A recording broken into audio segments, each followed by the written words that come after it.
Hello and welcome to the Film Lover's Guide to the Galaxy. My name is Jared.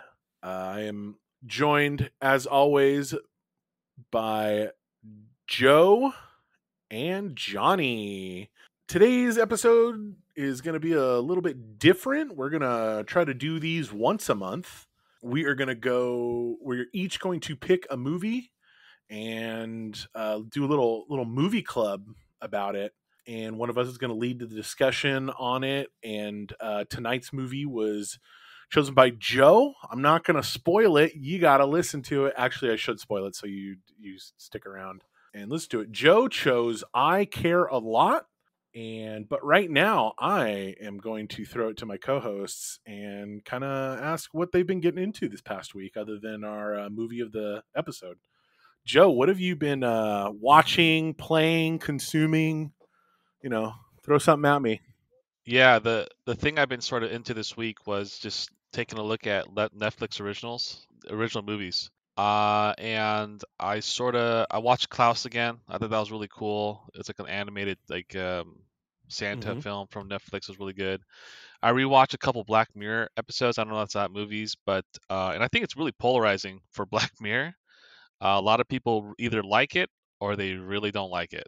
So I ran across a really interesting discussion the other day on Reddit or somewhere about Black Mirror. How the first episode was not a good episode to lead off on.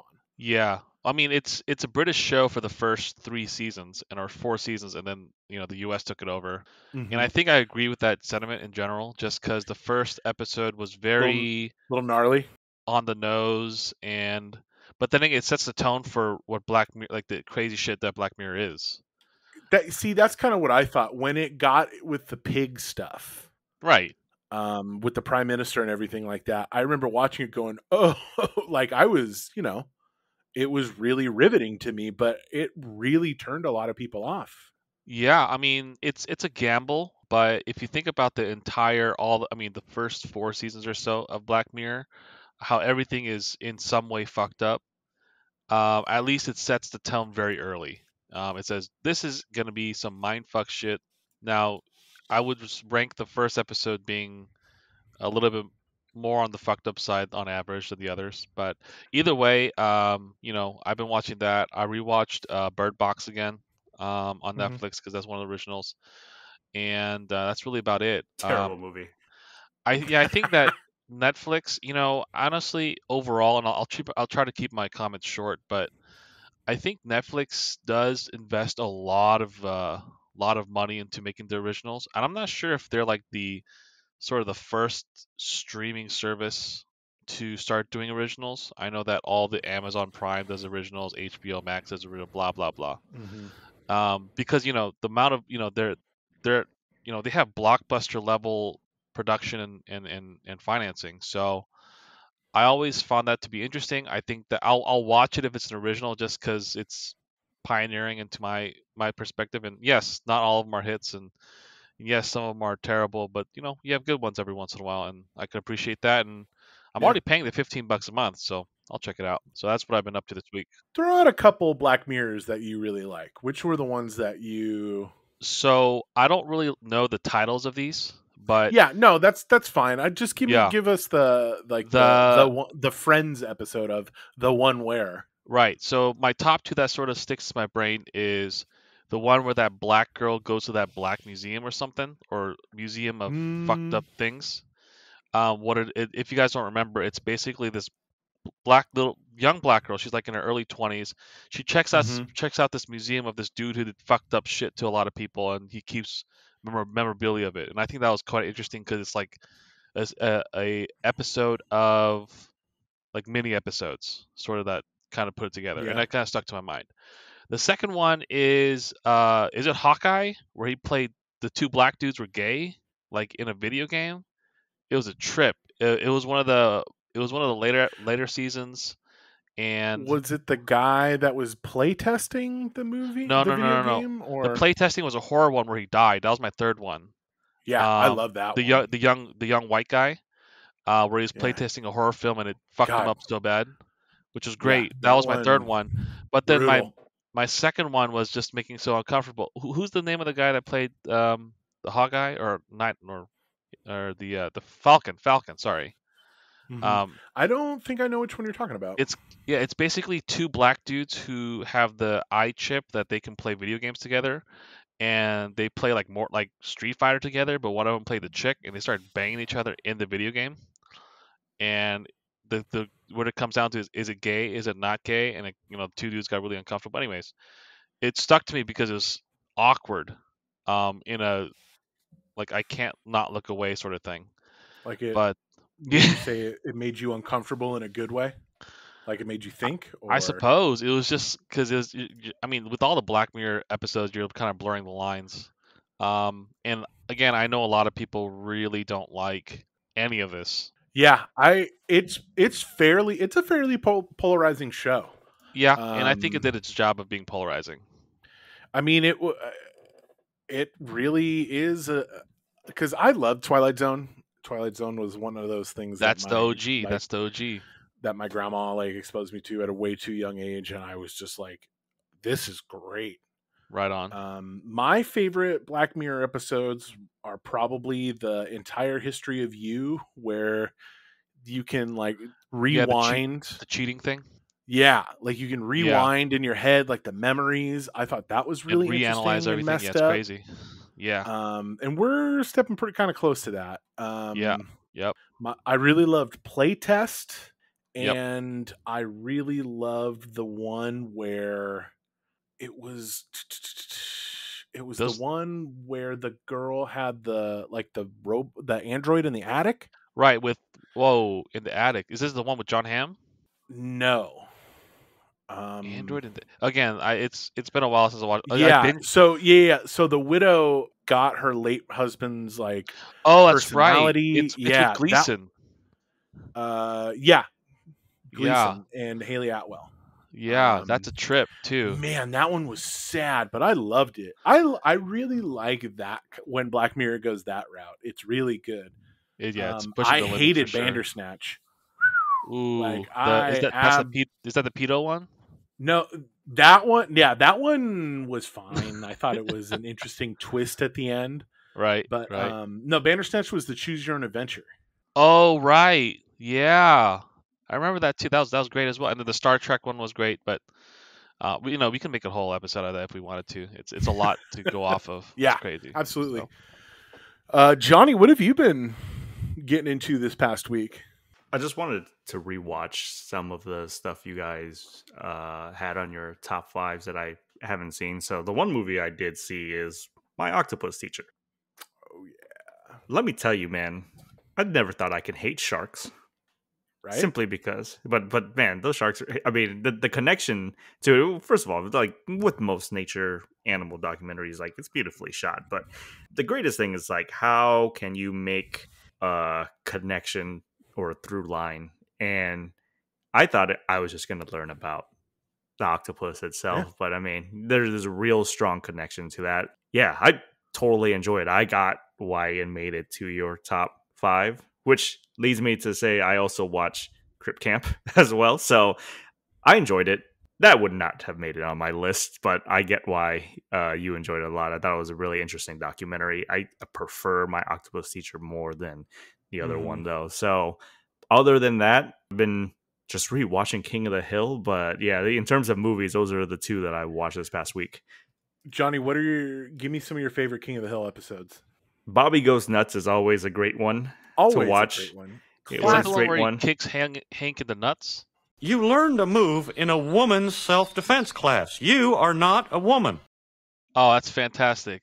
I love the 2 episode arc of when Peggy was having kind of like a midlife crisis and then Mhm. jumps out of an airplane and the chute doesn't open. The fact that she survived is kind of amazing, right? Yeah. I love the episode where Cotton's final days before he died, simply because that's the way he deserved to die, which is Mhm. alone, not having Totally. his son do that. And Peggy, when we can always have discussion, like Peggy's one of the best well-written. She is one of the best well-written characters on this show. But I would say in TV in general. I don't like her, but she is so well written because, you know, she always wants to prove that she belongs in. There's times where I disagree with her wholeheartedly what she does, except for that episode, because she clearly knew the pain that her husband was going through, and she didn't give two shits about him. Like, you're going to make this right. Either that or just die. But those are the ones that come on top of my head as I've been watching right now. She's, you know, I absolutely love her as a character. I mean, I wouldn't be friends with her, of course, you know. Yeah. But she's a ride or die for her family. She's such a well thought out character. You know, she reminds me of, gosh, when you compare her to some of these other animated shows where, you know, they're not as fleshed out, or you know, these characters are just really two-dimensional. Man, I can rattle off still like 3 or 4 things about Peggy that I love. You know, yeah, her boggle, the way she enunciates her Spanish. It's just little affectations like that give it some real depth. She, in terms of, I mean, I would broaden it, but like if we talk about animated moms, I think the only other mother that is fleshed out as much as she is Linda Belcher. Like, I love The Simpsons, but even if you think about Marge, like, she has a couple episodes earlier in the first 10 seasons to kind of do it, but she wouldn't have the same effect. What do you mean by fleshed out, though? Like, Marge would win just because of history. No, like, see, I think Marge wins because they gave her, it really sticks out of my mind. Look, two episodes really stick out of my mind. One is where she has the gambling problem, and they never fix, quote unquote, fix it. She's not better by the end of the episode. She continues to have that gambling problem through the series.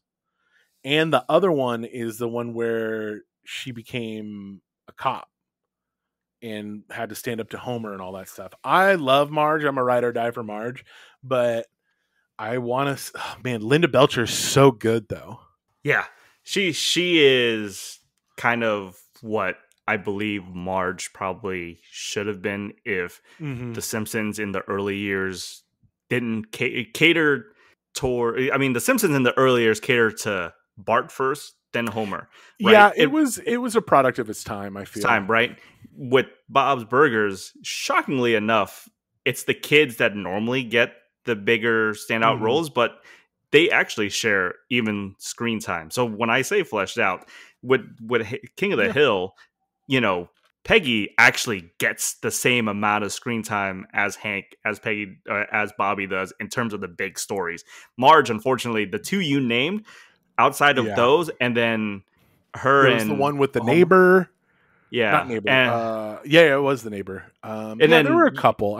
There was a couple, but usually it's entangled with Homer, right? The two you named are usually the ones that are just by herself. Yeah, her and her neighbor, and they helped the whole Thelma and Louise thing. I thought that was pretty funny. You know, I think it's the difference between, this is a Marge episode and then just a regular episode of the show.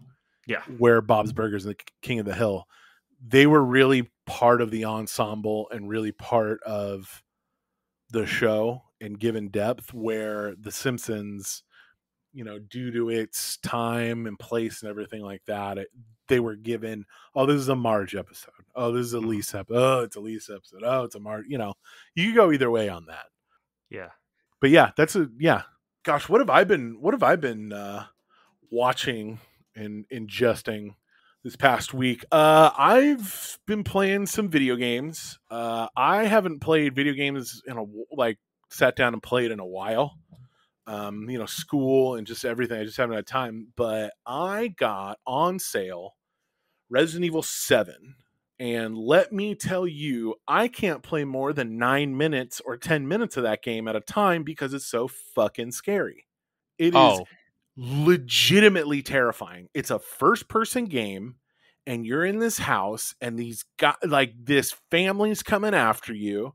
It is legitimately, and like I'm playing it on my PC. On the PlayStation, it's supposed to be played in VR. I couldn't do that. There's no fucking way I could have this in my, in my face as a first person game being like, oh God, like. Sounds like you need to man up, bro. It sounds like I love it, but it's still incredibly scary. I'm going to say the old man thing here. Personally, when I play video games, it's not necessarily the scary aspect of it. It's hard for me for video games to hold my attention for more than about 2 hours now. I've run into that as well. I'm really I feel a little sad about that, actually. Yeah, because I used to World of Warcraft all weekend, all day. Like, okay, yeah, we're good. And so, like I just played Drake's. I just got a PS5 pretty recently, and I hate you. I'm looking for one of those. I got the PS what do you call it, the subscription thing, and I got God of War, I got Drake's, and I got one other game. I forgot what it was, but it took me a while to finish those things, but I did finish them. Yeah. I just had to 2 hours at a time. Yeah, I've also but I've been really like kind of forcing myself to like play a video just to kind of get out of my own head, and like I'll play games. I'll play Final Fantasy 14. I'll have like a little MMO going, and I'll have something going on my second screen. And that second thing actually was Formula One Drive to Survive. If you guys haven't watched this, I highly recommend it. It's on its third season now. And it got me into watching Formula One. I was not a race car guy. I was like, oh yeah, NASCAR, whatever. But this series, it's like a reality documentary about the different storylines and then the relationships and everything that goes on in Formula One with these 22 drivers on this circuit, and it's fantastic. I just hear some just like news about Lewis Hamilton and all that. Lewis Hamilton is one of the greatest athletes in the world. That's all I hear about. He's a real mensch, if you will. Highly recommend Formula One Drive to Survive. Right now, I'm going to pass it to our movie club host of the month of the week Joe. Joe, why don't you tell us what movie you chose for us to watch and take the conversation from there. It's all you, big dog. Yeah. Hello, everyone. It's going to be this monthly movie club. The movie I picked for this rotation is I Care a Lot. The reason I picked it, I figured I should try to pick a movie that's relatively new, that just sort of came out. It's readily available for everyone on Netflix. And I tried my best. I sort of watched maybe 30 seconds of a trailer to get an idea of what the general idea is. And I try not to look at any reviews or anything like that. So that's the reason I picked it. And the idea today is we're just going to sort of talk about what we thought about the movie in general. We're going to give it a grade. I want to quickly talk about what the movie is sort of about. I want to hit points on what are the good parts of the movie, the bad parts of the movie. Talk about maybe what motivated Netflix to make this movie, and obviously how did this movie do well and what things it can improve on. So the idea behind this movie, between I Care a Lot, just in general, without getting into too much detail, is basically it's about this woman, Rosamund Pike. So she basically runs a scam where she scams old people, and she happened to scam an old lady of a mobster, and the mobster and her go head to head. That's really what it is. There's a little bit more to it, but for people who may be listening that don't want to get spoiled, there's going to be spoilers from this point on, so just be careful about that. So to my two hosts, the question I have, we'll start with Johnny here, I guess. Just what is your initial grade for the movie? And I get the feeling we're actually all going to be on the same page for this. But Johnny, what was your overall grade for this movie from A to an F? I have it at a B-. Okay. And Jared? Man, I'm really going between B- and C+. I would say C-. Or I'm sorry, B-. B minus. I'll go Okay. Johnny. I'm gonna give this like a D minus or a C minus. Really? Okay. Oh, okay. And I think that like because I try to look at all the movies I've watched, and first of all, let's just go ahead and say, I did not like this movie. I know I picked it, but again, I picked it without knowing much Okay. about it, which is the idea, right? Like that was sort of the idea. Now, other people, you guys can do it differently, but that's the way I did it. And the reason I didn't like it is because it's really hard for me to dislike a movie, just because I'm kind of like I sort of like everything. This movie was great for the first 50%, and the second 50%, I'm like, why? Why? Who decided in the writers' room thought this was a good idea? Now, I have no issues with any of the actors. I think Peter Dinklage did a great job. I think Pike did a great job. I think Grant Gonzalez did, and everyone in it it was fine. So it was not an issue of acting. It's whoever wrote the fucking script for this shit. Like, we had one good writer for the first 50% that set everything up, and then you gave it to like a fifth grader for the second half. And so that really pissed me off a lot. And so that's how it is. I mean, what do you guys think? So Johnny and I were kind of talking about this before you showed up for the recording. I thought it was good, but I didn't like anyone in the movie. You know what I mean? Yeah, but that's one of the unique takes of it. They're two shitty people. I don't, head, right? And I mean, I don't like watching movies like that. I mean, I gotta have somebody to like root for. Well, you're eventually rooting for Peter Dinklage, right? Like that's sort of what I think they're going for. Yeah, I know that's what they're going for. I didn't enjoy it. Like I just sat there going like, fuck. Yeah, like, yeah. Everybody in that movie sucks. Yeah, they suck. They're terrible. Yeah. But everybody in the movie did a really good job in their role. Rosamund Pike. Rosamund Pike, who like tour de force again as a sociopath. Yeah. I was telling Johnny I was reading a kind of thing where David Fincher came up to her during Gone Girl and he goes, "You are exceptional at playing a sociopath," and she was kind of like, "Oh my god, like what? Like that's not." But damn, she acting is very good. Fucking good at playing a sociopath. Right. I mean, so that's really the big takeaways, right? You're pitting. Well, the first half of it was the whole idea of two baddies, like one shithead versus another shithead, which I had no problem with, because conceptually that seems novel, I guess, and it puts people in an uncomfortable situation of, picking between a rock and a hard place, right? But it's how it sort of ended, or like the last 50% that really, nah. Johnny, any comments? I agree with Jared. Like, and you guys said, I don't want to understate this. I think if you guys have not watched the movie, you're going to go into watching this movie. The acting from top to bottom alone is something that you should watch. Rosamund Pike, who we talked about in Gone Girl, she is absolutely fantastic. I understood why now she won a Golden Globe, which, for better or worse, doesn't really mean a lot these days. But she did win it. So that to me is also a good thing. We talk about the writer itself. So Jay Blakenson, he's the one that wrote and directed this movie. So I agree. I wouldn't say it is a movie of two halves. The first half I thought set up really well to where we kind of want to see where both of these characters kind of go. Peter Dinklage is mob boss, and then Rosamund Pike, they're kind of like yin and yang to each other. They're both, one is very trying to be calm and conservative, while the other one really is, and yet not the anger kind of goes through, and you can kind of see the manipulation as we kind of go through this movie. I do think, as we're talking through this, the movie makes us take a lot of leaps of faith once she gets captured.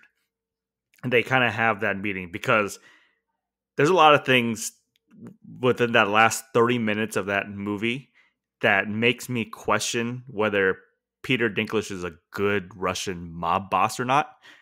He's not, to be honest with you. Like, there's no way that he's a good one, right? Like, like how are both of them still alive after all this? Like you know, it makes no sense to me. I mean, I clearly see what they were trying to do, but this movie, the reason why it's a B minus is because as much as it faltered within the last 20 minutes of the movie, the acting alone saves a lot of it for me. Like, is Yeah. this a movie I'm going to go back and rewatch? Probably not. Maybe in 10 years just to see if it's aged well or not. But but I understood, and I actually like that these type of movies get made because it's very rare to see mid-budget movies get made these days. And I like that this is something that we can kind of pop on and look to watch. Great acting all around. You know, I thought it was fine up until the point where she escaped from the car. I can't, like, the last 40 minutes just felt kind of different from the story they started with. Do you know, does that make sense? Like, That's precisely where they started. The movie became bad. That's exactly where it went bad. If the movie stayed on the theme of late stage capitalism and whether it's good or bad and follow through that through line, I think this movie would have taken places. But we put a element with the mob, and now she's the one turning it around on him. And so I read somewhere, and it was pretty interesting, but I didn't accept it, was that the person only justified the ending was that when she was trying to float up from the car and then kind of blacks out before she got out of the water, they said that from there on out, it is her last vision because she died in the drowning. And I don't know if that makes a difference to you or not. It still doesn't make a difference to me if I thought that all that was wish fulfillment at all. Mhm. Yeah, not at all. You know, the issue there is I I mean I have to assume that the writer director wasn't rushed in any way, because it feels like almost as if up to that point where she was pushed into the river in her car, the writing was fine, acting was great, all the stuff, but like they couldn't figure out how to end the movie on a whatever note, so they had to make this weird revenge plot, second act or whatever, which, and there were specific points where it made it super duper shitty. Like, she gets pushed in, so apparently he's a very, I mean, if he's been doing this for his whole life, like, I personally can't believe he would screw that up. If they're gonna make it real, I would have my mobs watch the car go into the river for like 20 minutes to confirm she drowned. Okay, that's one. Two, after she gets out of the river, she goes to her girlfriend's place where they have the gas running, and she gets her out, and the apartment explodes. Why? How is that timing? How did that timing happen? Like, what are the odds that she got there right before the gas exploded? Like, I don't understand, right? And this chick, 100% because it happened in the movie. right? And this chick is a scam artist, right? So since when did she get all this James Bond shit going on, where she starts following people and, you know, sneaking into places, starts tasing people, right? And so, and then the scene where she starts tailing the what do you call, the mobster should have known someone's on his tail, okay? And it completely went out the door when she kidnapped him, took down two mobsters and kidnapped him. Nah, that's a bullet to the face immediately if you're like a Russian mobster, in my opinion. And also, as a dentist, the milk thing is not realistic. Okay, I don't know why they had to make such a big deal about the milk thing, like to the point where they spent a good at least 2 minutes on the milk thing.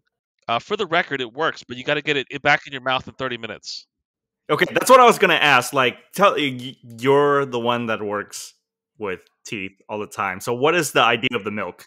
Yeah, so if your tooth gets cleanly pulled out of your mouth, there's proteins in the milk to prevent it from like sort of like drying out. But the thing is, you got to get the time's ticking, so you got to get it back in your mouth like within 30 minutes to an hour. Otherwise, there's really no point because it's a dead tooth. I mean, it's still gonna have issues, but this chick held it overnight. and went to the dentist in the morning. It doesn't work that way. I don't understand that element of the movie. Like, why add that little sliver of it? I don't get it. Right? I just don't understand. I mean, that is more of a character trait for me. That's more of like Jared was talking about. That's a sociopath thinking of like, hey, I got to protect this smile I because it's guess kind of what I need to do I'm my just job. saying it could have been like that. Seems unnecessary. Everything else that she does during that revenge thing seems to fit that bill just fine, right? So that's what I'm thinking. And so just the whole kidnapping bit, the whole timing it out so that he gets found knocked out, and now he's her caretaker. The fact the ending was absolute garbage, where they decided to team up and she gets shot at the end. Do you think that this is the ending that they thought they originally came up with when they were writing the movie? That's why I'm a little bit iffy, because the second she got out of that car, it became a completely different like I storyline. think they like screen tested it or something, and audiences didn't like it, so they were like, "Fuck it, we'll change it." I don't know. So the original stories of the mobster clearly won, and she died, and he's successful. Like that sounds like a more. I think if we were to believe what Jared is with screen test, then what I believe is that she just goes off into the night as the CEO that leads into the future.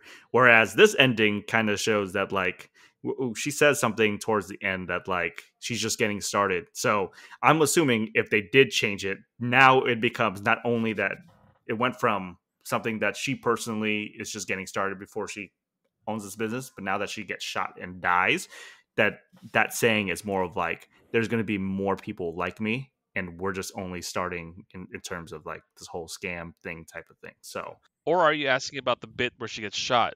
You think the original movie didn't get shot and she just? I honestly don't know. I honestly, boy, like it just was so different. I don't even know how you would end. You know, it was like I was watching it. I'm like going like, wait, is this the same movie? Like I honestly thought it was a different movie at one point. going back to some of the criticisms with the mob and how you would do it, the reason why, even though it bothered me, it didn't bother me as much is because when they were trying to break the mother out the first time around, and both of them just like stopped that guy, I'm just like, okay, Yeah, these Russian no, mobsters are just dumbasses. So I'm yeah. just gonna assume that whatever happens from here on out, I just really can't take them as seriously, and that just leads to less credibility on Peter Dinklage's character, rather so than what the movie is driving at. You know, I don't know. I mean, they established that part where he's a really bad mobster. Fair, whatever. Even though they built him up as this giant badass before the stupid ass murder scene or the murder attempt.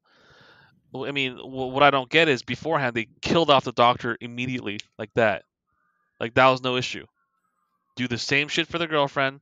Do the same shit for everything that she loves, and that's what it is. I mean, I don't get it. Like torture her for like hours. Like what's the big deal? What's the BFD?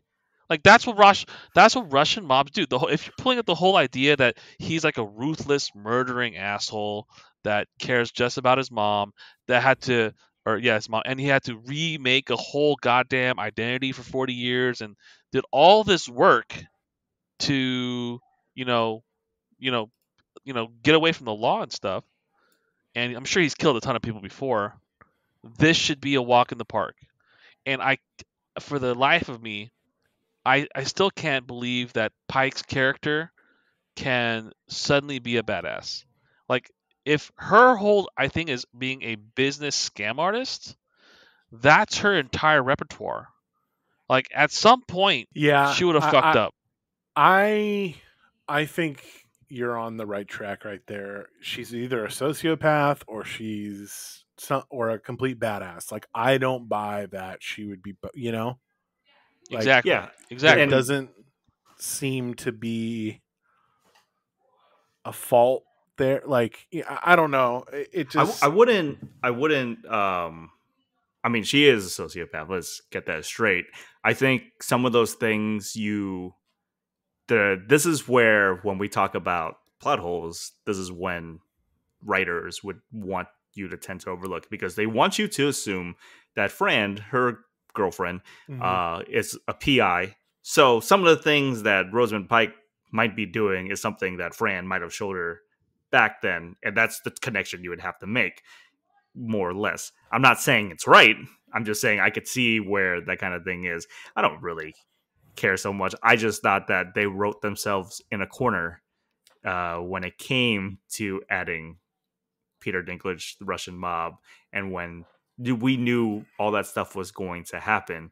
The fact that she was callous into the negotiating, because, you know, up until that point, she's all like, just give me $10 million. Yeah. And he's all like, nah, dog. And then he's trying to kill her, right? And knowing full well that even the lawyer couldn't get anything out of it.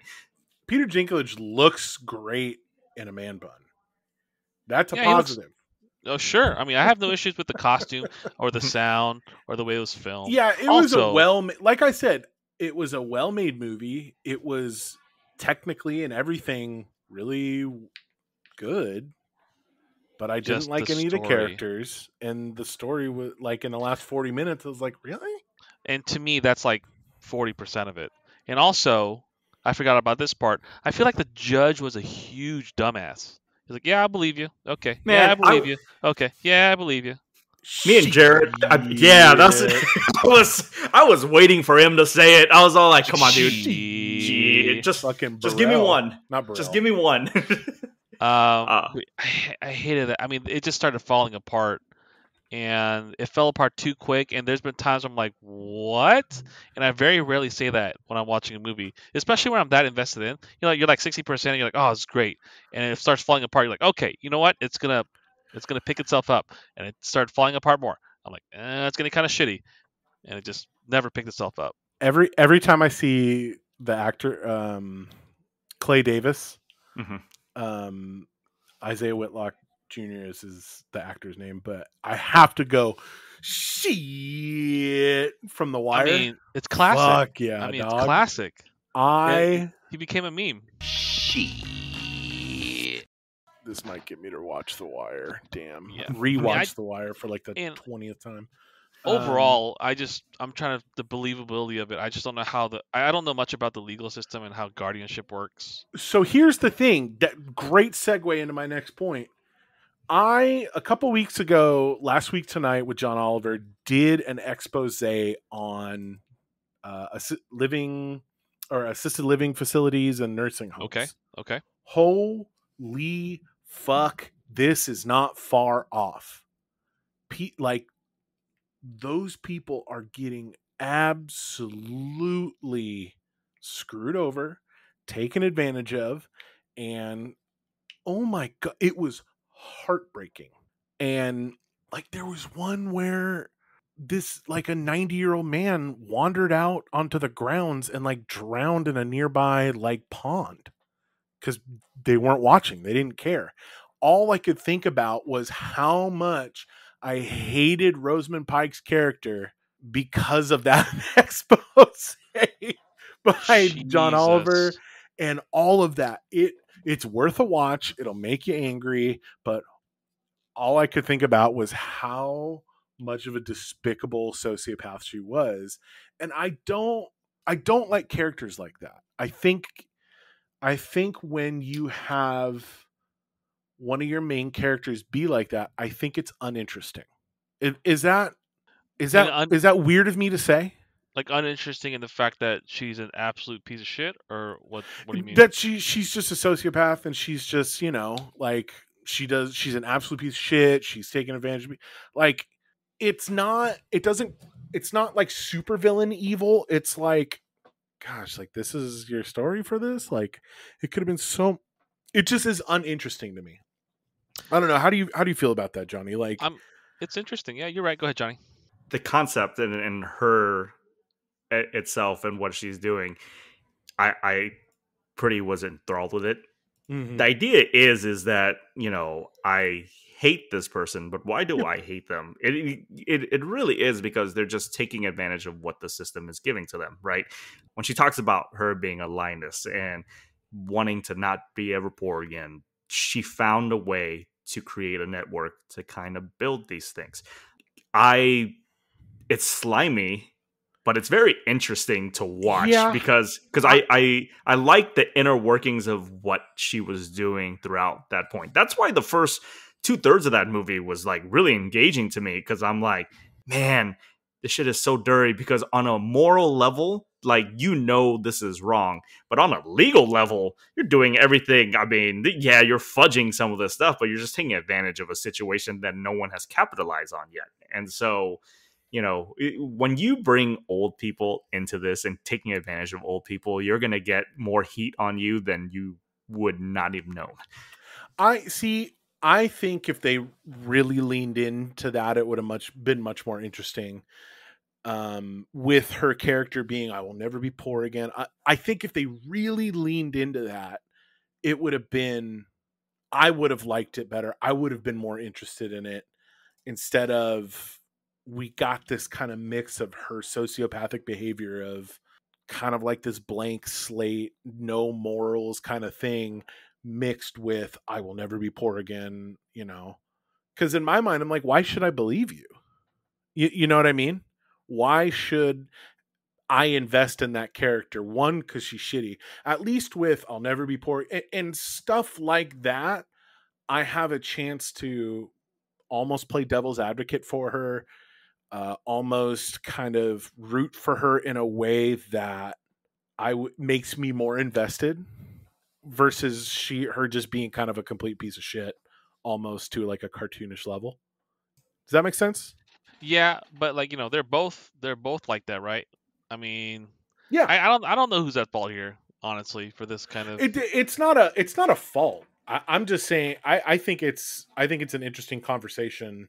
Yeah, because there's a theme there about whatever she's doing is right or wrong, and does that make the character the person? Which brings me into her character itself. Now, I was gonna say, if we replace this with a guy, you guys would probably feel the same thing. But let me ask you something real quick. Who do you think is a more worse character in a movie, her or Jake Gyllenhaal in Nightcrawler? Are we talking about like as a person or the character? Like, are they bad people? The character, yeah. So in both this movie and Jake Gyllenhaal's character in Nightcrawler, they are both doing what they're meant to do, and they're profiting off it because it's within the system, things like that. But do we, is one of them more morally wrong than the other? Oh, Yes, absolutely. Yes, I think Rosamund Pike's character is more like, reprehensible by a mile. Yeah. Because Is it? nothing she's doing is actually legal, because she's fudging the medical records, and then she's got a judge that like just says yes to everything because he's an absolute dumbass, because that would have never flown. And then she's selling off all her stuff, doing pretty much insurance fraud. Nightcrawler, he's taking Also, a company's paying him for it. He's also, these people are incredibly vulnerable. These people are in the twilight of their lives. These people are being exploited. And like the whole beginning, like I was so mad when she boxed that dude out from seeing his mom. Understood. So, and I think that's why I asked the question, because we're looking at this through a moral lens. Yes, like when your life affects other people. But don't forget what Jake Gyllenhaal actually does to try to get a news story so he can get it to the top biggest bidder, right? Yeah, he killed his own like cameraman, right? To set that up, right? So you talk about she fudges records. He moves stuff around to set things up a little bit more. So what I'm asking you is, they're to me, they're both equivalently amoral, right? Yeah. They're equally as bad. The only difference between the two is that one, to me, is just a better movie, because I think the structure and the pacing is right. Yeah, that's right. That's not a question that to at me, Nightcrawler is the better movie. But in terms of Nightcrawler was so great, right? But when we're comparing these two, they're the same. They're just doing different professions as what we're looking at. I can dig it, because if you think about it, like Jake Gyllenhaal in that movie has no redeeming qualities, just like she does here in this movie. There's really no redeeming qualities. But they're smart at taking advantage of what the system is giving to them, and it kind of makes you Like I said, I remember watching Nightcrawler and thinking to myself, should I really need to re-examine how I watched local news and how they get some of this footage? Same thing with this is now one of the good things about this is like me really thinking about like, oh, I know what they're pushing is very to the far end, but shit like this probably does happen, right? So it kind of just puts more light onto that kind of industry. Let me ask you guys this. Netflix puts a lot of money into its originals, and I'm not entirely sure how profitable it is, but I'm going to go ahead and guess it's, from an executive standpoint, they probably think it's, oh, okay, it's fine. Overall, just a general sentiment is, how do you guys feel about Netflix original movies? Do you think overall they're doing a good job? Overall they're doing a poor job? What's going on there? I think they're great. I think for the most part, like the romantic comedies, shit, I fucking love To All the Boys I've ever loved. That movie, I distinctly remember building IKEA furniture when watching it, and it being delightful. You and my wife agree with the romantic comedies. Hell yeah, bro! Thing, right? I believe that Netflix originals were starting to get better content. The problem I have with Netflix originals, maybe really up until maybe the past up until last year or maybe the year before, is that there's a sheen to Netflix that everything looks the same. It's on purpose. There's certain cameras they want to film. There's certain things that they want to do because everything looks the same. Now, this isn't including all of their miniseries. I don't count that as part of it. I'm just counting strictly what they would constitute as a movie. When things always look the same, and most of the movies are very forgettable. Why? Simply because, to me, they're just trying to get you to just tune in and just click something. This is as if you were putting it on TNT and I flipped through the channel. It was there, right? Mm-hmm. Cool. Maybe I'll check it out. Maybe I won't. But it's not something that I would actively see if you put it in the theaters. So they're just putting more content out there just so you can say you added more originals and you're trying to get more viewership for that type of reason. But I will say the past couple of years, especially when Cuarón did Roma and got funding from Netflix, that was the first time where I said, okay, they maybe are trying to do something new. The year before that, we had The Irishman, where Scorsese has scored a really good deal. And, Wolf. I wish the CGI was better with all the damn money they gave him, right? I mean, did anyone believe Robert De Niro was kicking that guy's ass? Good Lord. That scene, I was just like, okay. I'm all like, you're supposed to be a 40-year-old trying to kick someone's ass, but you are a 70-year-old masking as a 40-year-old, moving like a 70-year-old, right? Just give him a bat. Just give him a bat. It's going to be like that.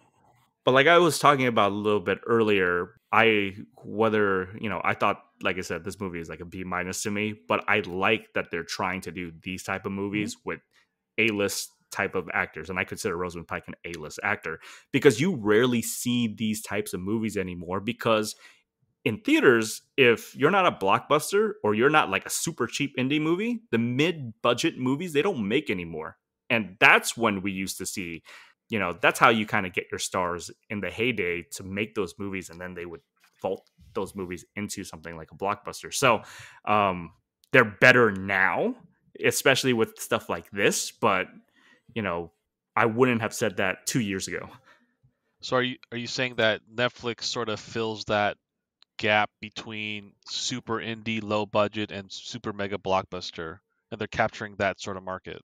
They're capturing what's right in the middle, and they don't actually play out of their wheelhouse. And what is their wheelhouse when it comes to movies? Romantic comedies, documentaries. They're more true crime. I will also say their horror movies have been great.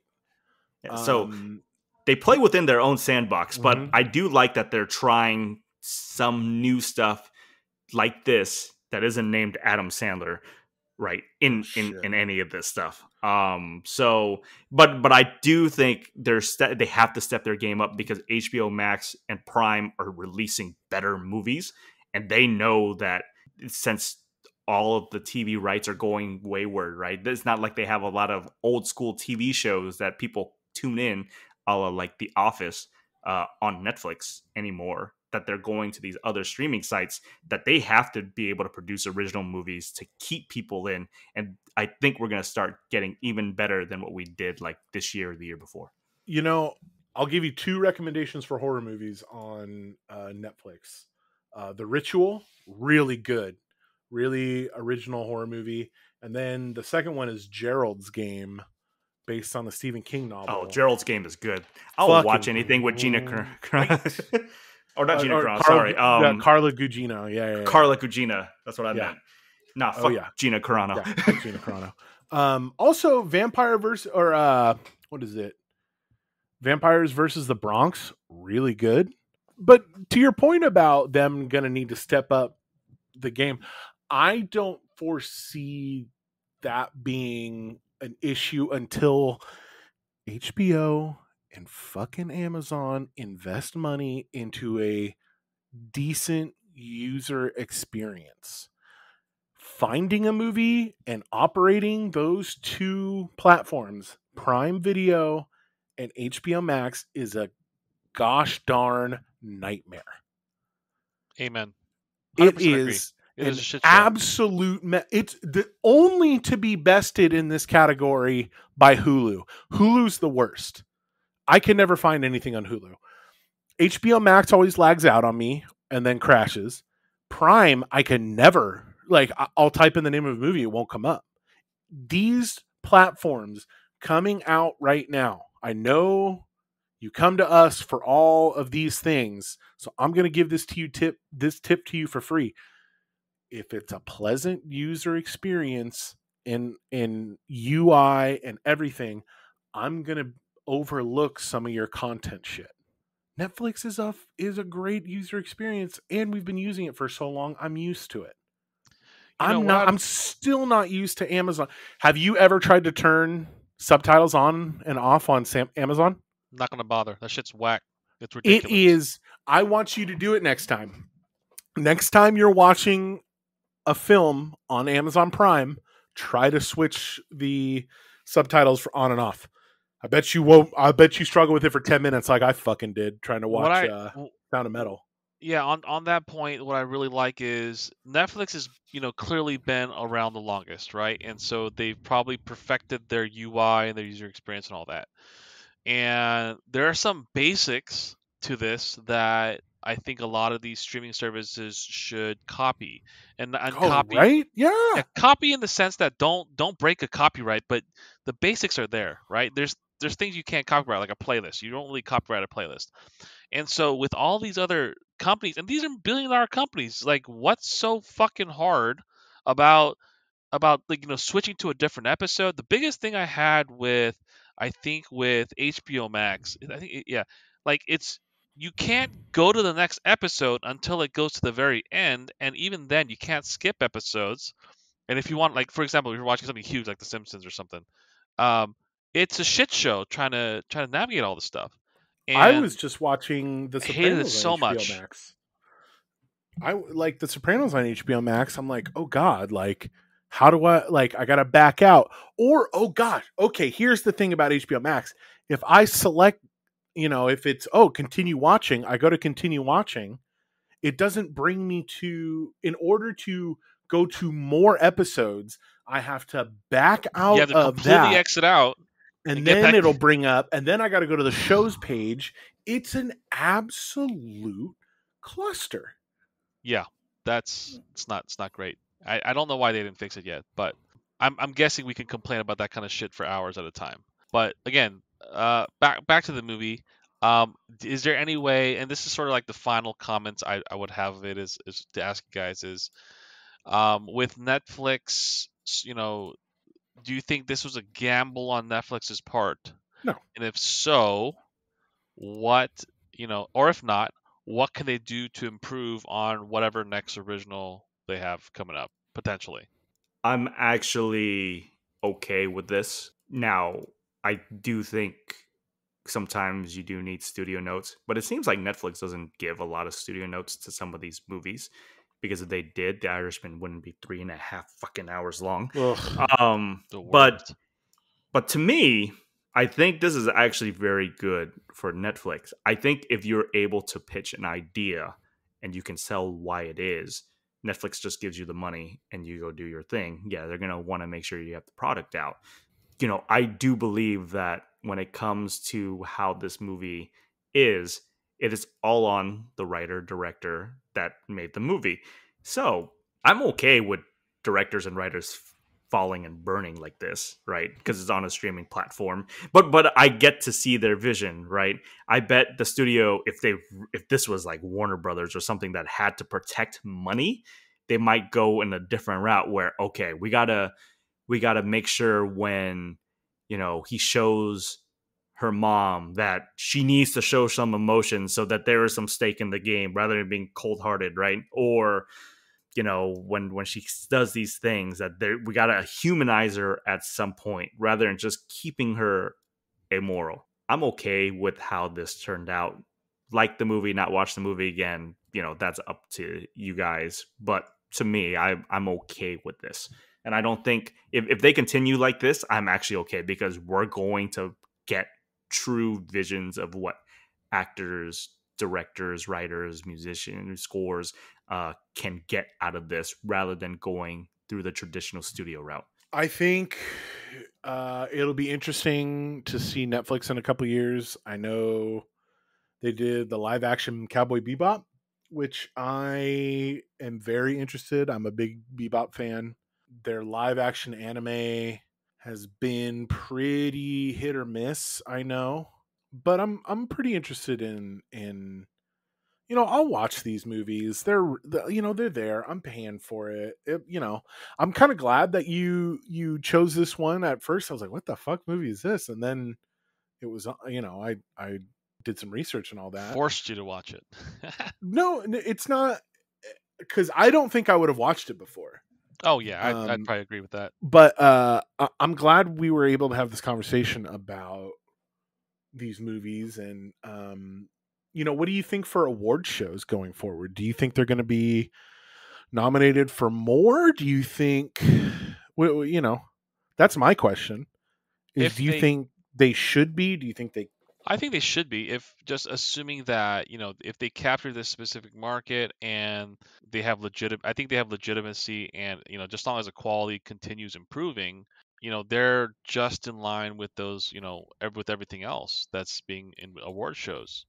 And I don't think a lot of people are going to necessarily complain, because while it's on Netflix, while the medium is different, the film itself, feels traditional, right? So we're talking about how before that, like certain genres or certain things that are kind of more indie will never really make it to the award shows, and it's these types of films that sort of make it onto these shows, or these award shows. And I think Netflix makes those kind of things.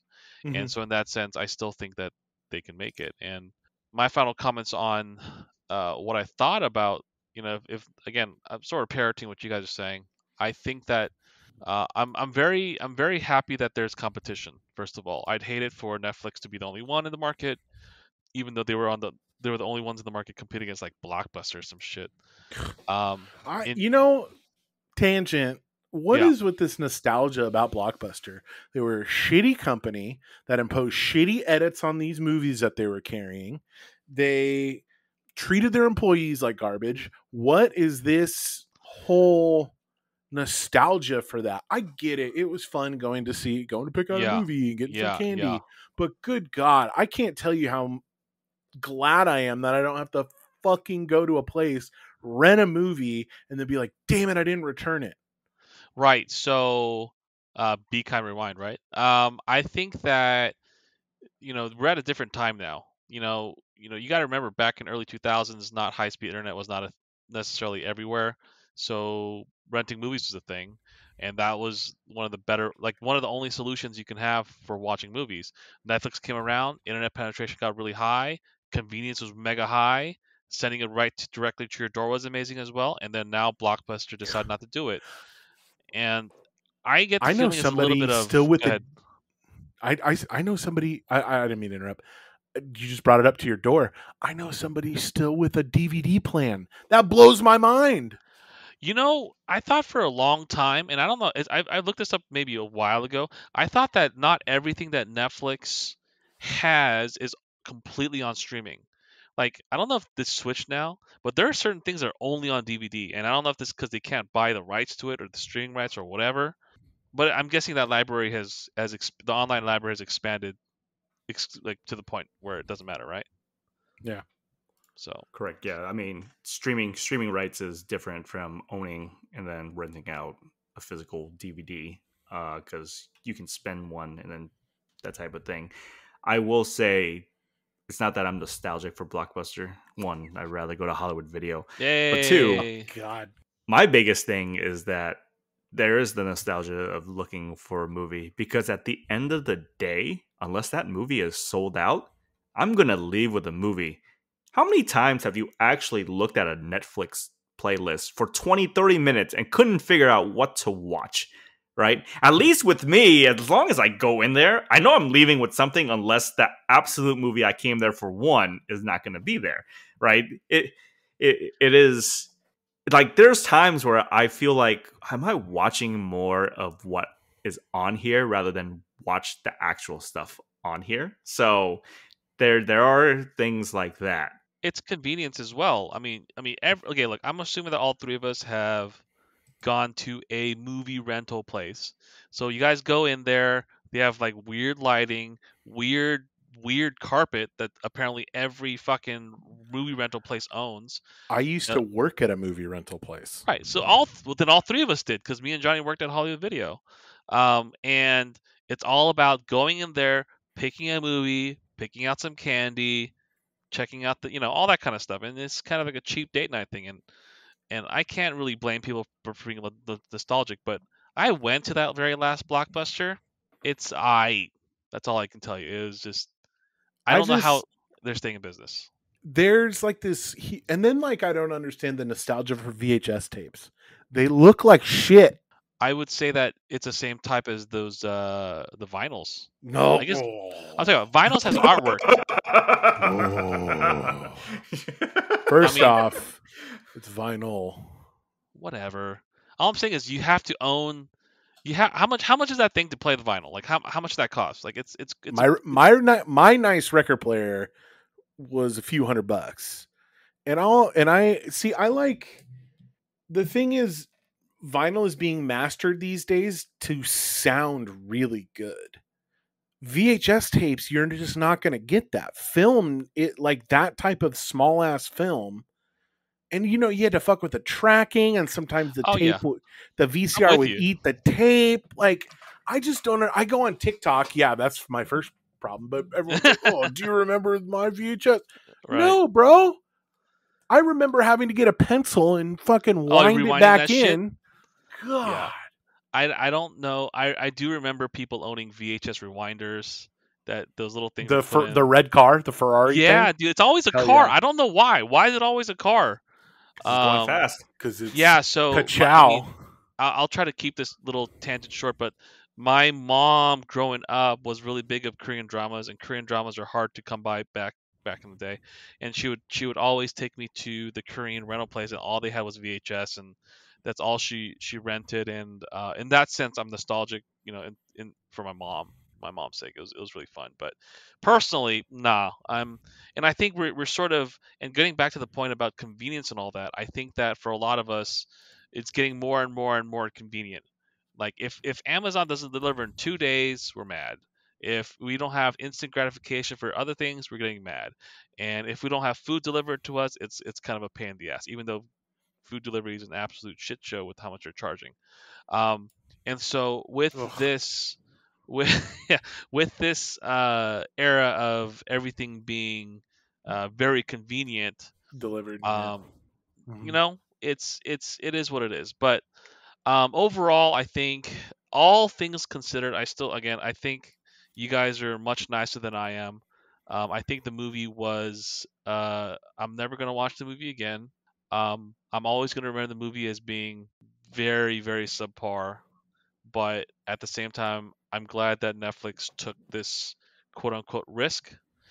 and I'm sure I'm honestly, I don't know. I don't know how it works with them losing money because it's a streaming service. So I don't know how that works. But I don't think they do lose money. I don't know how they like. I don't. This You know, this is all about, content hours, how much, whatever the contracts they signed, right? But it's all subscription based. So if they're honestly, if there's more people viewing it, then they're more likely to retain those probably produce more movies like these, just because from everything I know, Netflix runs on algorithms.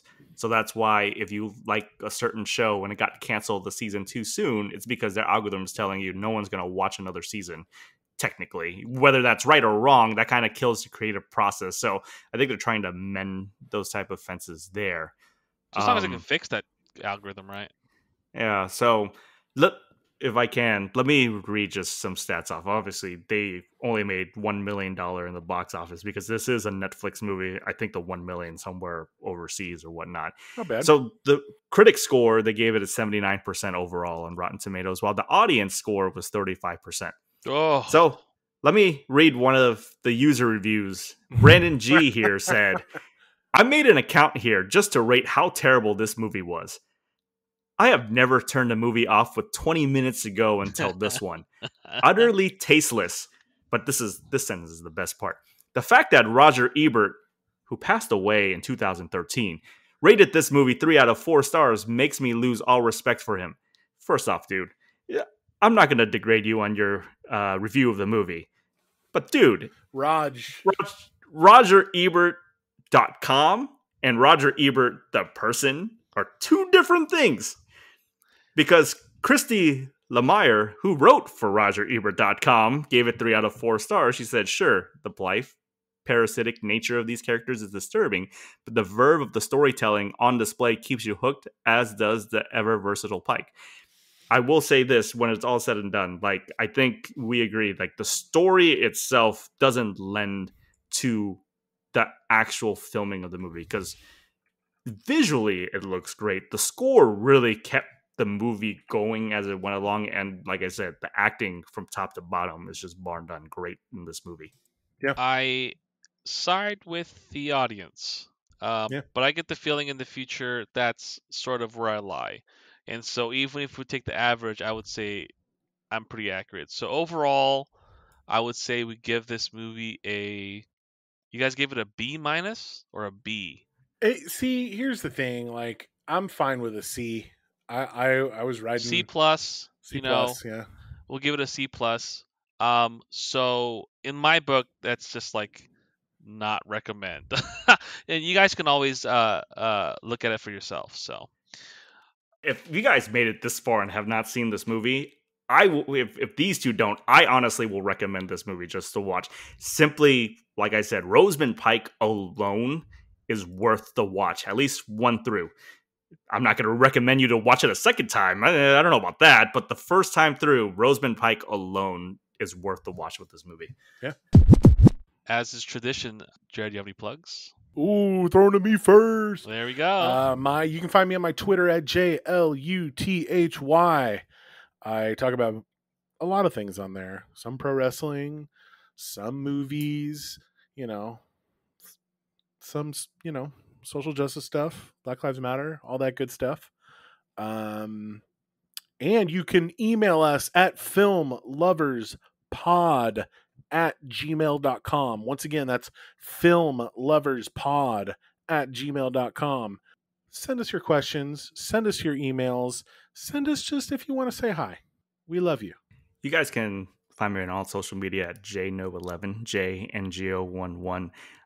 Normally I'll go talk about movies, politics, mainly politics, because that's the best outlet that I have, but you'll catch movie reviews from there as well. So come take a read, I guess. And finally, you can find me nowhere, but you can find the podcast at Twitter and Instagram, Film Lovers GTTG. That is exactly how it sounds. At Film Lovers GTTG. We'd like to hear from you. I would like for you to come and tell us that we were wrong about this movie or we were right. We'd love going over polarizing movies. Yell at me. Yeah, I don't Yeah, care. exactly. Just whatever you guys got, let us know. And if you have any ideas or things like you'd like to hear us talk about, where we talk about other kinds of movies, other kind of genres, all open ears. So film lovers at film lovers GTTG, and we will see you guys next week.